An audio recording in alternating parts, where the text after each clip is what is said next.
검찰이 오늘 아침 정윤의 문건을 유출한 당사자로 지목된 박관천 경정을 소환한 데 이어서 청와대 비서진에 대한 고소인 조사도 시작을 했습니다. 네, 아울러 박경정의 당시 직속 상관이었던 조응천 전 공직기관 비서관에게도 소환을 통보했습니다.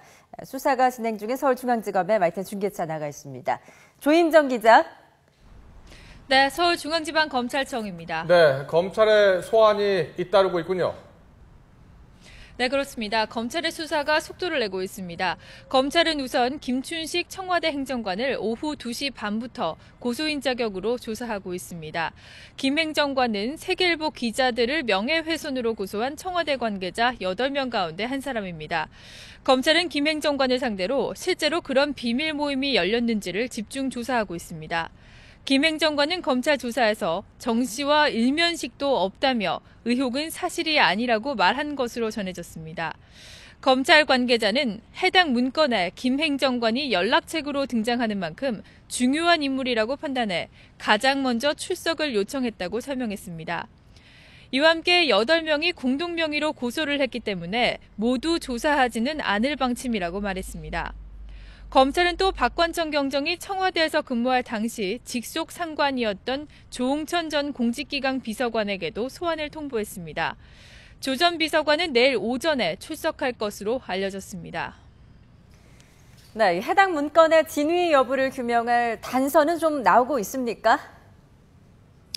네, 말씀하신 것처럼 검찰은 문건 내용처럼 회동이 정말 있었는지를 파악하는 게 수사의 첫 단추라고 판단해 물증 확보에 주력하고 있습니다. 고소인들의 주장처럼 사실 무근의 의혹으로 고소인들의 명예가 실추됐는지 파악하기 위해서는 모임이 실제 존재했는지 확인해야 하기 때문입니다. 우선 검찰은 물증 확보를 위해 비밀 회동의 장소로 지목된 서울 강남의 중식당 3곳을 압수수색해 식사 예약과 결제 내역 등의 자료를 확보했습니다.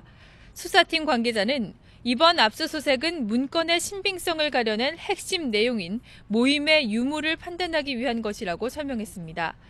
이와 함께 검찰은 문건 속 회동 참석자들인 청와대 비서진들의 통화 기록 내역을 제출해달라고 요구할 계획입니다. 이런 물증을 분석한 결과를 소환 대상자들의 진술과 대조하면서 그 진위를 판단할 계획입니다. 박경정이 오전 9시가 조금 넘어서 검찰에 출석을 했는데요. 지금까지 조사가 계속 이어지고 있는 겁니까? 네, 그렇습니다. 박관천 경정에 대한 조사 지금도 계속해서 이어지고 있습니다. 현재 박경정은 청와대 비서관들이 세계일보 기자들을 명예훼손으로 고소한 사건과 관련해서 참고인 신분으로 조사를 받고 있습니다. 이 부분에 대한 수사가 끝나면 문서 유출 혐의와 관련해서 특수부에서 피의자 신분으로 조사를 받게 됩니다. 검찰은 박경정을 상대로 우선 해당 문건의 작성 경위와 진위 여부 등을 집중 조사하고 있습니다. 이와 관련해서 검찰은 어제 박경정의 집과 사무실 등을 압수수색했는데요.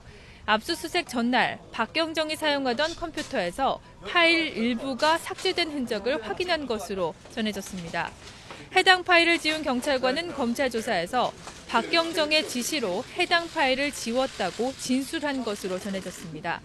다만 해당 파일이 이번 사건과 관련된 것인지는 문서 복구 작업을 통해 확인해야 할 대목입니다. 검찰은 박경정을 한두 차례 더 소환해 조사한 뒤 조사 내용을 종합적으로 판단해 구속영장 청구 여부를 결정할 계획입니다. 지금까지 서울중앙지방검찰청에서 YTN 조임정입니다.